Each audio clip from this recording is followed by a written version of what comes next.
للہ رب العالمین والعاقبۃ للمتقین الصلاۃ والسلام علیک یا رسول اللہ۔ میرا محترم سامعین و ناظرین، السلام علیکم ورحمۃ اللہ وبرکاتہ۔ مسلسل درس قرآن آپ سماعت فرما رہے ہیں۔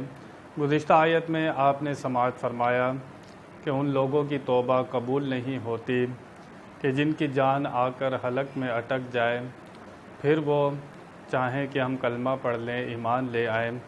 فرعون نے ڈوبتے وقت توبہ کرنا چاہی تھی لیکن وہ قبول نہیں ہوئی۔ آج جو آیہ مبارکہ ہے اس میں ذکر ہے کہ عورتوں کے ساتھ کسی بھی معاملے میں زبردستی نہ کی جائے۔ کھلی بے حیائی کریں اور کوئی ایسا کام کریں اس میں تو سختی کر سکتے ہیں، لیکن دیگر معاملات اگر وہ کسی اچھی جگہ نکاح کرنا چاہیں تو ان کی رضامندی کا خیال رکھا جائے گا اور عورت کے اوپر ظلم و ستم نہیں کر سکتے۔ دور جاہلیت میں جب شوہر کا انتقال ہو جاتا تو دیور یا جیٹھ کوئی بھی ہوتا تو وہ عورت کے اوپر چادر ڈال دیتا اور کہتا اب میں اس کا مالک ہوں، جو وراثت میں پیسہ ملا ہے اس کا بھی میں مالک ہوں، اور میں جہاں چاہوں گا اس کا نکاح کر دوں گا، نکاح کروا دیتا، لیکن حق مہر جو ہوتا وہ خود لے لیتا۔ یہ دور جاہلیت کی باتیں تھیں۔ اللہ تعالیٰ نے ایمان والوں سے خطاب فرمایا اور ان سے فرمایا کہ تم ایسا کام نہیں کرنا جو لوگ دور جاہلیت میں عورتوں پر ظلم و ستم کرتے رہے ہیں، تم نہیں کرنا۔ اسلام عورت کے حقوق کا پاسبان ہے، یہ عورت کی حفاظت چاہتا ہے۔ اسلام سے زیادہ حقوق عورت کو کس نے دیے ہیں؟ کسی نے نہیں دیے۔ اللہ تعالیٰ خود ارشاد فرماتا ہے، اے ایمان والو، یا ایھا الذین آمنوا لا یحل لکم ان ترثوا النساء کرہا، اے ایمان والو تمہارے لیے حلال نہیں کہ تم وارث بن جاؤ عورتوں کے زبردستی۔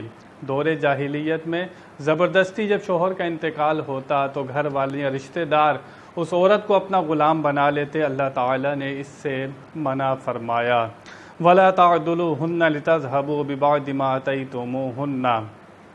یہ ایک اور ان کی خرابی بیان کی جا رہی ہے کہ وہ لوگ عورتوں کو اس لیے تنگ کیا کرتے تھے، دور جاہلیت میں پریشان کیا کرتے تھے، گھر میں روکے رکھتے تھے کہ یہ ہمیں مہر کے پیسے واپس دے دے یا ہمارا مہر ہمیں معاف کر دے۔ یہ بھی عورت پر ایک ظلم و ستم کیا جاتا تھا۔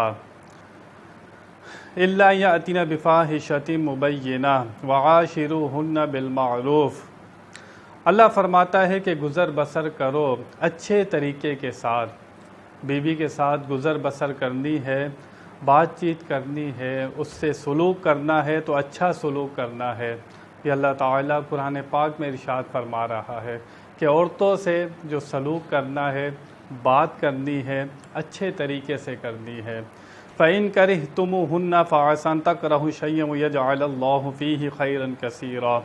اللہ فرماتا ہے ہو سکتا ہے تمہیں کوئی عورت کی چیز ناپسند ہو، تمہیں اس کی شکل پیاری نہ ہو، اور کوئی چیز تمہیں ایسی اس کی پیاری نہ ہو، لیکن اللہ فرماتا ہے کہ ہم بنا دیں گے تمہارے لیے خیر کثیر۔ ہو سکتا ہے تمہیں اپنی بیوی پسند نہیں آ رہی ہو، لیکن کل تمہارے ہاں ایسی اولاد اللہ تعالیٰ کی طرف سے تمہیں ملے جو تمہارا سر فخر سے بلند کر دے، ایسا بھی ہو سکتا ہے۔ بعض دفعہ بیوی پیاری ہوتی ہے، اولاد اچھی نہیں ہوتی۔ تو جس چیز کو تم دیکھ رہے ہو عورت میں تم برائی دیکھ رہے ہو، لیکن اللہ فرماتا ہے کہ دوسری طرف بھی دیکھنا، ہم نے عورت کے اندر بہت سی خوبیاں رکھی ہیں۔ ایک برائی کو دیکھ کر فیصلہ نہ کرنا، طلاق میں جلدی نہ کرنا، دیکھ لینا، اس کے دوسرے معاملات بھی دیکھ لینا، ہو سکتا ہے وہ اس سے بہتر ہوں۔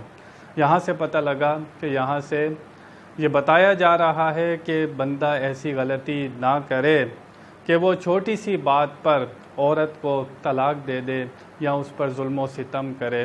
آج ہمارے معاشرے میں دیکھا جائے تو عورت پہ کہیں نہ کہیں ضرور ظلم عورت پر ہوتا ہے۔ شوہر کہیں نہ کہیں ایسا کر دیتے ہیں کہ ان پر ظلم ہو رہا ہوتا ہے۔ چھوٹی چھوٹی بات پر اس کے گھر والوں کے پاس نہیں جانے دیتے، رشتہ داروں سے نہیں ملنے دیتے، کتنی پابندیاں اس کے اوپر لگا دیتے ہیں۔ لیکن جہاں سے ان کو پیسہ ملتا ہے، جہاں نوکری کرتے ہیں، دوستوں کے ساتھ ہوں تو وہاں تو بڑا اچھا اخلاق ہوتا ہے، وہ ذلیل بھی کر دیں، کچھ برا بھلا بھی کہہ دیں تو وہاں پر ان کے ساتھ صحیح رہتے ہیں۔ لیکن جب گھر پر آتے ہیں تو معاذ اللہ کی پناہ فرعون بن جاتے ہیں، سارا باہر کا غصہ بیوی پر اور بچوں پر اترتا ہے۔ کیا یہ مسلمانی ہے؟ اللہ فرما رہا ہے کہ عورتوں کے ساتھ اچھا سلوک کرو۔ نبی پاک صلی اللہ علیہ وسلم فرماتے ہیں کہ اپنی بیویوں کے بارے میں اللہ تعالیٰ سے ڈرتے رہنا۔ کیا مطلب؟ ان کے ساتھ اچھا سلوک کرنا، ان کے معاملے میں اللہ سے ڈرنا تمہارے ہاتھ میں ہے، اور وہ تمہارے پیچھے پیچھے ہوتی ہیں، تم کیوں ان کو تنگ کرتے ہو؟ تو یہاں سے بتا دیا، ہو سکتا ہے عورتوں کی کچھ چیزیں تمہیں پسند نہ ہو، لیکن اللہ تعالیٰ نے اس میں خیر کثیر رکھا ہو۔ تمہیں کیا پتہ آنے والا دن وہ کس طرح کا ہوگا؟ تم کل بیمار ہو جاؤ گے، کوئی تمہارا ساتھ نہیں دے گا، بیوی تمہارا ساتھ دے گی۔ اکثر دیکھا گیا ہے سب چھوڑ جاتے ہیں لیکن بیوی ساتھ دیتی ہے۔ تو یہاں سے پتہ لگا کہ چھوٹے چھوٹے فیصلے اور اس طرح بندے کو نہیں کرنے چاہیے کہ جس سے اس کا اپنا بھی نقصان ہو اور بیوی کا بھی نقصان ہو۔ تو اللہ تعالیٰ نے ایمان والوں کو سختی سے منع فرمایا کہ عورتوں پر ظلم نہیں کرنا، عورتوں سے زور زبردستی نہیں کرنی ہے۔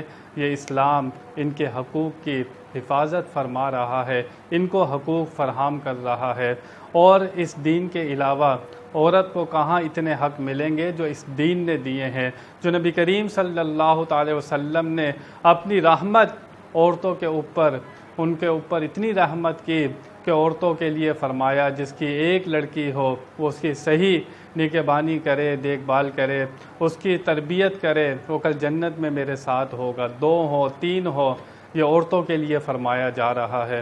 پھر کوئی کہے کہ اسلام عورتوں پر ظلم کرتا ہے، وہ غلط بات کرتا ہے، اس نے قرآن و حدیث کا مطالعہ نہیں کیا۔ اللہ تعالیٰ سے دعا ہے کہ وہ ہمیں صحیح معنی میں دین کی سمجھ عطا فرمائے۔ وآخر دعوانا ان الحمد للہ رب العالمین۔